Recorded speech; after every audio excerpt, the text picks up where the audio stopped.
नमस्कार। आप देख रहे हैं सलेमपुर की आवाज़। मैं हूँ जितेंद्र नाथ पांडे। आज मैं आपसे एक ऐसे शख्सियत से मुलाकात करा रहा हूँ जो हमसे 2 साल एक ही विद्यालय में पढ़े हैं, लेकिन हमसे 2 साल सीनियर थे और रहे हैं। और पढ़ाई पीरियड में जब इंटरमीडिएट में थे, उसी समय जो है एक किताब की रचना किए थे, जिसका नाम था बिखरे आंसू। अब मैं पढ़ाई पीरियड में उस किताब को पढ़ा और हमारे गांव के बगल गहिला के रहने वाले हैं डॉक्टर दिनेश कुमार कुशवाहा। ये इस समय अवधेश प्रताप सिंह विश्वविद्यालय रीवा मध्य प्रदेश के वरिष्ठ प्रोफेसर हैं और हिंदी के हेड ऑफ डिपार्टमेंट हैं। इस समय गांव आए थे और संयोग से हमारे गांव आए, मुलाकात हो गई, तो मैं सोचा चलिए आज इनसे एक मुलाकात आप लोगों से भी करा दिया जाए। ये ऐसे शख्सियत हैं जिन्होंने एक वसुधा पत्रिका का भी जो है संपादक रहे हैं। हम सुनते हैं इन्हीं के मुख से इनका कैसा रहा सफर पढ़ाई पीरियड से लेकर और इस समय। बताएंगे आप। धन्यवाद जितेंद्र जी। यह बहुत सुखद संयोग है। मैं गांव आया हुआ था और मेरा गांव गहिला जरूर है, लेकिन अगल बगल के जितने गांव हैं, अंडिला है, बट्ठा है, दुरियट है, सतराव है, कैलानी है, चकरा है, करौता है, सब में घूमते हुए बचपन बीता। तो अब इच्छा होती है कि जब गांव आए तो एक बार किसी गांव में चले जाएं। कल कल्याणी की तरफ गए थे, शाम को धुरियट चले गए थे और आज बरठा की तरफ आए तो जितेंद्र पांडे जी के पिताजी स्वर्गीय श्री वीरेंद्र पांडे जी हम लोगों के समय जाने माने हमारे जवार के अध्यापक थे। तो ये बैठे थे और संजोग की पिपरा रामधर में भी पढ़े और हम भी पढ़े हैं और हमारी मातृ संस्था है पिपरा रामधर से कुछ बहुत ऊंचे पदों पर और अच्छे विद्यार्थी गए।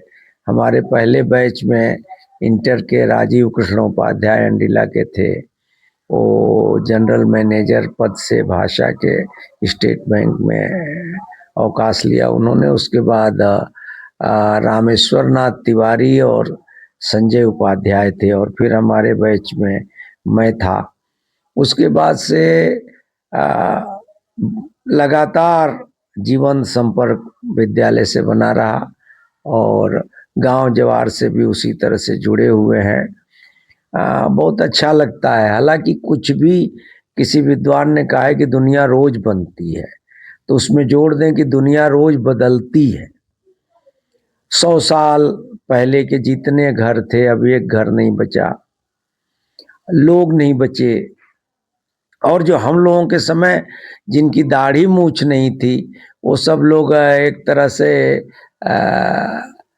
वो हो गए, उत्तरायण हो गए, यानी 60 के ऊपर चल रहे हैं। तो फिर भी मैं जाता हूँ, उन जगहों को देखता हूँ, उन लोगों से मिलता हूँ। आज बट्ठा तक आया, एक रायबारी बोलते थे बट्ठा के आगे, अब तो लगभग खत्म हो गई है। वो बगीचा बचा, कोई बगीचा नहीं बचा। हम लोगों के बचपन का इस तरह से एक तरह से बहुत साहित्यिक वाक्य निकल गया मुंह से कि हमारे बचपन का कोई बगीचा नहीं बचा। और अब बगिया लगाई नहीं जाती, बहुत कम लोगों के पास इस तरह का है। तो हमने सोचा वहां तक घूम के आते हैं, मिल लेते हैं। हमारे एक मित्र हैं, बहुत प्रसिद्ध कवि हैं, कविताएं तो मैं भी लिखता हूँ जैसा कि पांडे जी ने बताया। और अब तो देश के सबसे बड़े प्रकाशन राजकमल प्रकाशन से हमारी किताबें हैं और बड़ी प्रसिद्ध हैं, इसी काया में मोक्ष और इतिहास में अभागे ईश्वर के पीछे। तो मेरे वरिष्ठ कवि हैं अरुण कमल पटना के, वो कहते हैं कि बचपन में जिन पुरानी जगहों को देखा उन जगहों पर फिर से नहीं जाना चाहिए, क्योंकि वो स्वप्न भंग हो जाता है। आपने जो देखा था वो दिखेगा नहीं, वहां रहेगा ही नहीं। जैसे कल धुरहट गया, हमारे साथ एक अदालत यादव पढ़ते थे और एक प्रभुदयाल शर्मा पढ़ते थे। दोनों लोग संजोग से दोनों लोग मिल गए। 5 मिनट तक मैं देखता रहा अदालत को, वो देखते रहे। फिर वो बोली कि अरे दादा, और हमने कहा कि अरे भाई चीन गई लो। तो हाँ चीन गई गहिला के दिनेश हवन। हम कहले कि तो के देखे खाती, तो से भेंट करे खाती लिया। अब आधा घंटा उनके यहाँ रहे, लेकिन अब मुझे संतोष ही नहीं होता। अब यहाँ गौरी चाचा, गौरी शंकर सिंह पुलिस के इंस्पेक्टर थे, हमारे पिताजी के साथ थे, तो उनका मकान था और इधर से आए तो हमने सोचा वहाँ हो लेंगे, 5 मिनट उधर चले जाएंगे, आ जाएंगे। तो जीवन यात्रा गांव के प्राइमरी स्कूल से शुरू कर और श्री यदुनंदन, उस समय तो माध्यमिक विद्यालय ही था, हम लोग तो जीन बाबा तर कहते थे उसको। ये प्यारेपुर है यहाँ पर, वहाँ से 8वीं पास कर और श्री गौतम इंटर कॉलेज पिपरा रामधर सलेमपुर देवरिया से 10वीं 12वीं कर काशी हिंदू विश्वविद्यालय में गया। पूरे देश यानी दक्षिण भारत से लेकर उत्तर भारत तक के विद्यार्थी थे। विश्वविद्यालय एशिया का सबसे बड़ा विश्वविद्यालय माना जाता था। वहां जाके अपना स्थान बनाना, और उसको क्या कहें, वो तो एक तरह से एक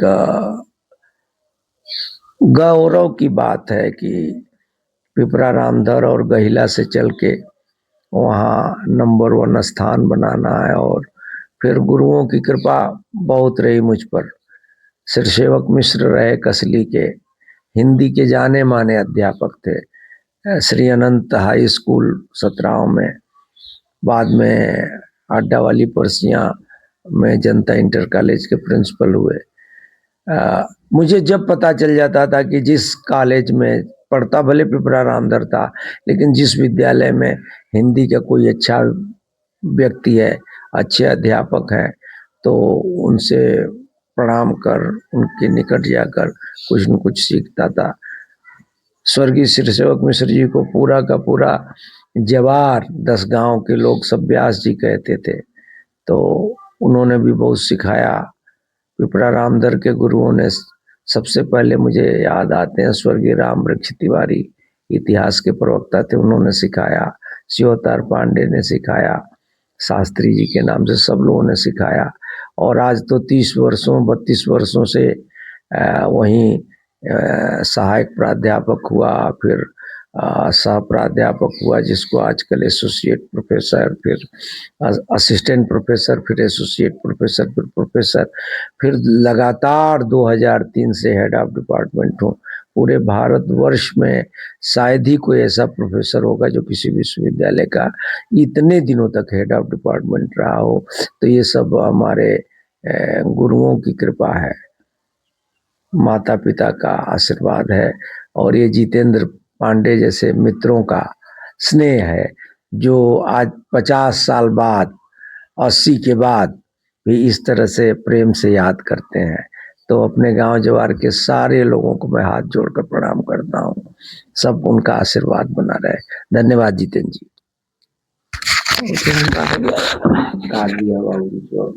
चलिए 9 मिनट।